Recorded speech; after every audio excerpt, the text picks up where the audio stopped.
Hello and welcome. In this short film about research degrees at the University of Kent in the drama department, we've tried to answer as many questions as we could think of. But if by the end of this film you've still got questions, then do just get in touch with us directly. We always love to hear from potential PhD or MA by research students. In this film, you're going to hear from some of my colleagues and find out a little bit about the kinds of research that they're engaged in and the research projects that they're currently supervising. You're also going to hear from our postgraduate coordinator, Angela Whiffin, who's responsible for supporting applicants through the process of applying.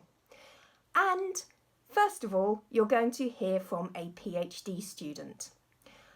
Samani Parsons is coming to the end of her practice as research project at the moment, but she very kindly said that she'd take a few minutes out of her day to answer some questions about what it's been like being a PhD student in the drama department over the last 3.5 years. I thought I was going to be the lone scholar sitting in a library on my own doing research, and it really hasn't been that, which has been excellent. There's a strong research community, a lot of events you can get involved in, a lot of opportunity to talk to people, not only outside your particular field of study, but even outside the department, so within the School of the Arts. And that's very helpful because that way you can get some really interesting research leads and areas that you can look into that you wouldn't have necessarily come up with by yourself. A supervisory relationship has been really key to my enjoyment of my time at Kent. It's very robust, very rigorous, making sure I meet all the criteria for a PhD, but at the same time I'm allowed to explore what I would like to explore, and it's a very collaborative process, which has been really fantastic. And really, ensuring that my research is exactly what I want it to be, but at the same time, what it needs to be. In addition, there has been great input on aspects beyond the PhD. So talking about career in terms of like when to publish, what to publish, where to publish, and also other aspects like giving me the opportunity to teach, and then a lot of input on teaching style and areas of improvement, all of which will obviously benefit once I'm outside of the PhD environment.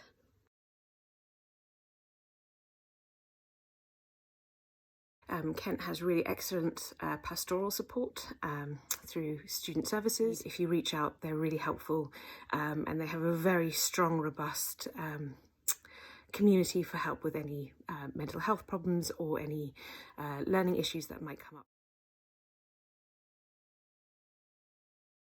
Well, for me, for practice as research, making sure I can have rehearsal rooms, helping me work with the Gulbenkian Theatre so that I could get 3 nights there, which was really excellent for my research, but also helping me with things like doing some marketing for my shows, really kind of anything you need. If you reach out, they're really helpful.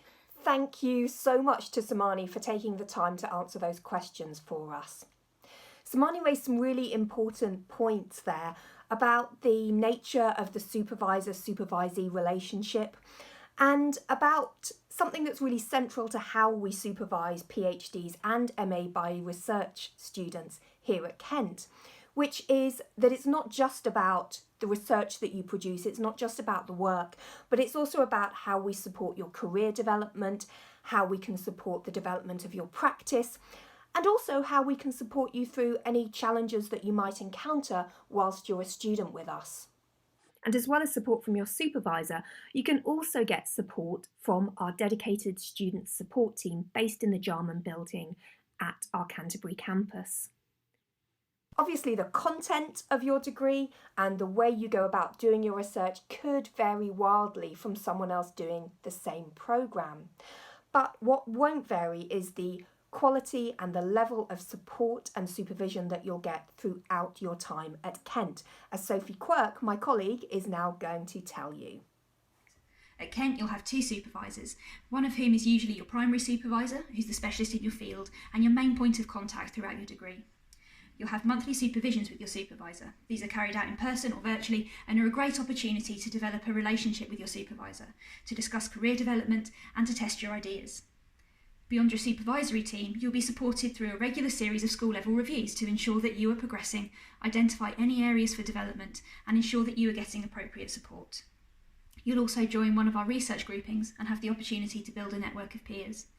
Beyond this, there's a wealth of support from training sessions in the School of Arts, from the Graduate School Training Programme, and opportunities to present your work in supportive environments, such as the regular Work in Progress sessions and the annual Postgraduate Symposium. Thank you, Sophie.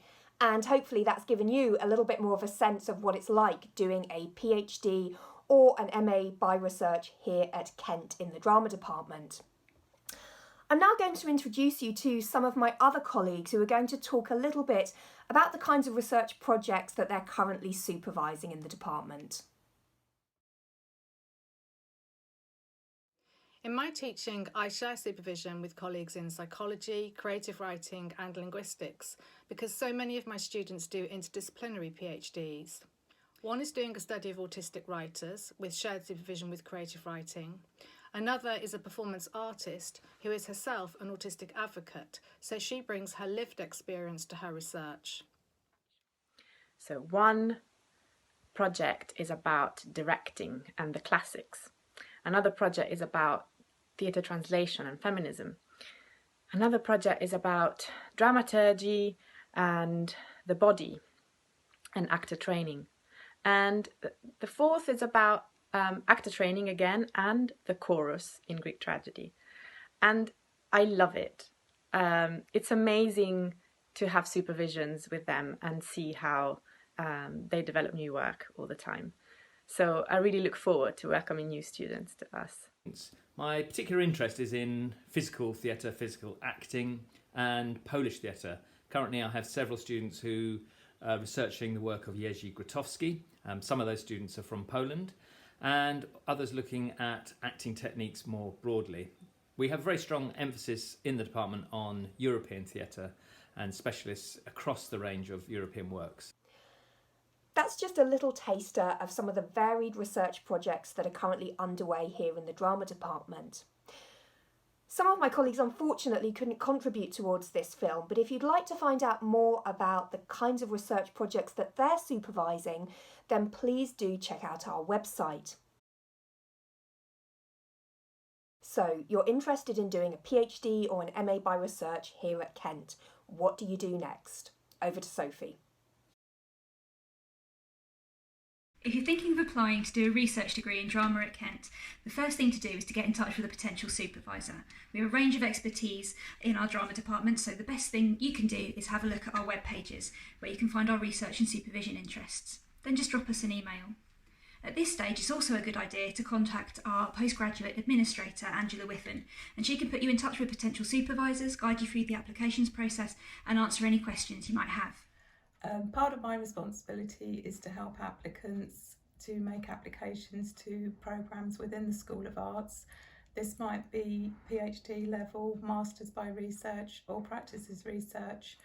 So if you have any questions about the application process, if you need help with writing your research proposal, finding a supervisor, knowing what documentation you have to provide, then do get in touch with me. I'll be very happy to help you.